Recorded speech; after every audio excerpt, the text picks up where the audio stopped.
Malabo ang mata dahil pwede mo siyang ikabit kahit meron kang reading glasses. O ha, di ba?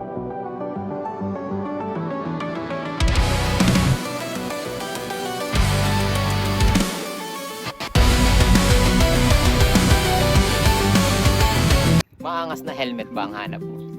Dito ka na sa Sunrimoon na may built-in visor na transitional din. Kapag hindi mainit, maliwanag. Kapag ka mainit, nadilim siya ng kusa.